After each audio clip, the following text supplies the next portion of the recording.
Hello, you guys. Nice to see you again, live from CHA in Anaheim, California. Mark and Christine, awesome videos.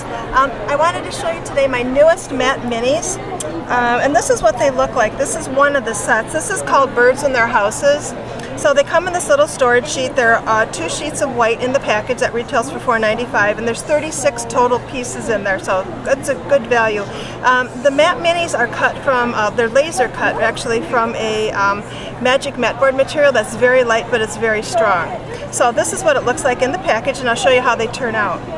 Okay, so I have punched out a bird and a birdhouse, and that's what they're going to look like. There's a coordinating stamp and stencilet that works with this set perfectly, and this is what the stamp looks like. What I tell people is to go ahead and cut this apart into 5 individual little stamps. That way you can use it easier.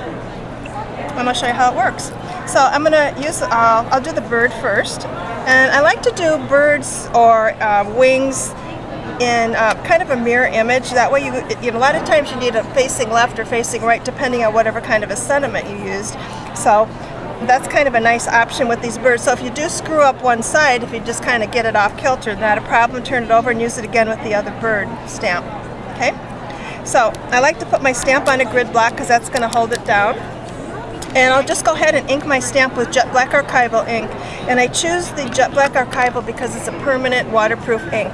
So once that's dry, I have the option to put archival ink over the top of it, or I could add distress over the top of it. I could also blast it if I wanted it to have some bling. I could use the new mica sprays on it. So that's the reason I use the archival ink. Okay, so I have my stamp inked. I should probably ink it again because I've been yakking.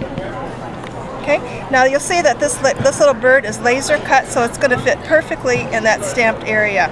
So all I have to do is press it down, and when I pick it up I have really amazing detail, and it's perfect because these little guys are laser cut. Okay, so now the next thing I'm going to do is just give it a quick dry because the archival ink is permanent and waterproof when it's dry.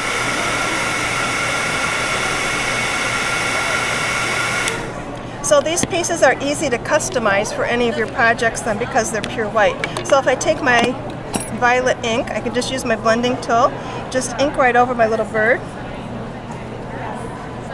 Okay. So his body is done. I can take some probably potting soil for his little legs. And the magic matte board is really nice because this little piece is not fragile at all. You can see I can wiggle it around and it doesn't bend. I'll just ink right over that. And I have my bird done. If I wanted to take time, I could color these with distress markers. I could add another color of archival ink over the top of it to add some shading to him. And just go right over the top of it. And normally I'll take a glaze pen. I didn't bring one today, but I'd take a glaze pen and kind of highlight his eye so it stands out a little bit more. And that's how easy they are to work with. So easily to customize for your projects. Okay, same thing with the little birdhouses now. There's 3 birdhouse stamps, and then there's 3 different shapes of birdhouses. So all you have to do is figure out which one goes with this. You can see that's going to be a perfect fit. So I'm going to use that one next. Okay, so again, I put my stamp on a grid block because that just kind of keeps it in position. Now my little birdhouse is going to fit exactly like the bird did, right over the top of here. And when I pick that up, you can see the detail is perfect. Okay, so again, I'll just give it a quick dry.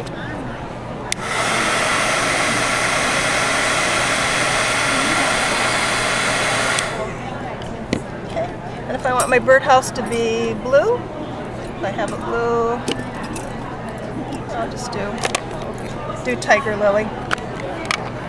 So I'll just ink my blending tool again, go right over my little matte mini birdhouse. Okay, I could add potting soil to the roof then if I want to do that.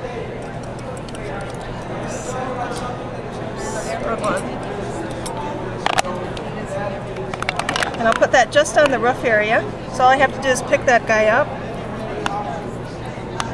Okay, add a little bit to the side, maybe a little bit to the bottom, and there's my little birdhouse. Now you can keep going if you want to. Once your ink is dry, you can go ahead and put remnant rubs over the top of that.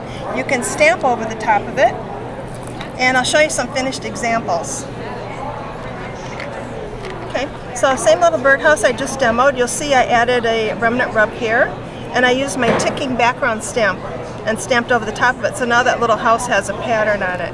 And here's my little bird right and sitting on the fence. All done. Thank you so much for stopping by. Be sure to like our video and subscribe to our YouTube channel, Scrap Time Videos, to be the first to see the latest videos from CHA 2016.